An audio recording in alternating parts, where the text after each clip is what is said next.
Olá! Neste vídeo vou falar sobre um dos fatores que levam muitos relacionamentos ao fim.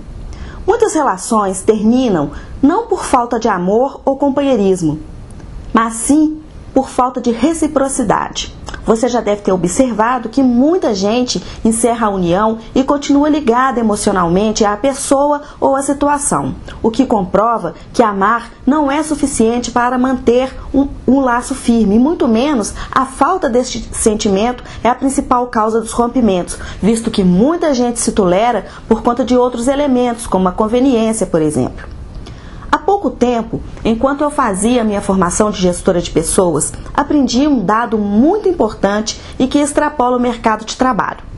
É que com o passar do tempo e a evolução do sistema capitalista, as empresas passaram a exigir cada vez mais dos empregados, oferecendo cada vez menos estabilidade. Ou seja, as perspectivas de carreira até a década de 70 do século XX era o de admissão ainda na adolescência para permanência na empresa até a aposentadoria.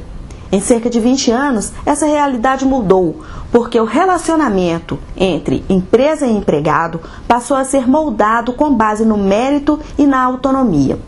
A partir de então, as exigências e as responsabilidades passaram a ser maiores para quem trabalha, enquanto este passou a ter maior controle sobre sua carreira. Melhor dizendo, como não tem mais a famosa estabilidade, passou a ter mais flexibilidade para mudar de emprego a partir do momento em que o mesmo não o satisfaça mais. Essa ilustração se encaixa perfeitamente no fator que mais desanda os relacionamentos interpessoais.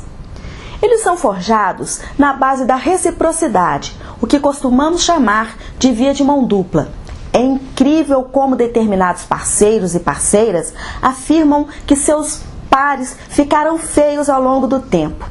Este argumento, aliás, é o que explica o fato de pessoas mais velhas desejarem se envolver com as mais jovens. Explica, mas não justifica, já que um casamento que dura 15 anos, por exemplo, o tempo não passa apenas para a mulher que perde o vício por conta dos afazeres domésticos, cuidado com os filhos e vida profissional conjugadas. Se com ela o tempo é implacável, com ele o efeito é perfeitamente visível. Os maridos, que em sua maioria não sabem o que é lavar um tanque de roupas, o tempo não é caridoso. Deixando barato, surgem as rugas, somem os cabelos, a barriga vira uma bola no centro da camisa. Portanto, não existe essa história de que a companheira se descuidou, porque os efeitos do envelhecimento são implacáveis com todos os seres vivos. E é aí que a reciprocidade começa a contar. Ela só é muito intensa nos períodos onde não há intimidade. É assim na vida profissional, na formação de turmas de amigos, após os irmãos e primos crescerem e cada um ir cuidar da própria vida.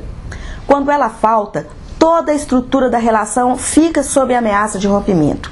E isso ocorre em alguns fatores, como no cônjuge que esquece que também envelheceu e não é mais tão bonito quanto era na juventude.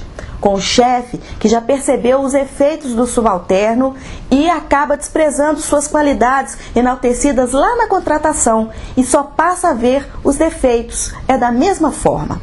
Entre os amigos que já não se interessam mais pelos mesmos shows, bares ou filmes, a situação não é diferente.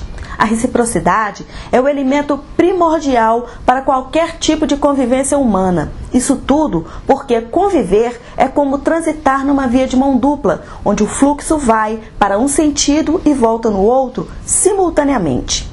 Infelizmente ou não, o ser humano precisa de estímulos para sustentar o entusiasmo em viver com o outro e estar perto dele. E não há tesão que aguente a falta de atenção, de cuidados, entre outras atitudes. Muita paz e alegria a todos!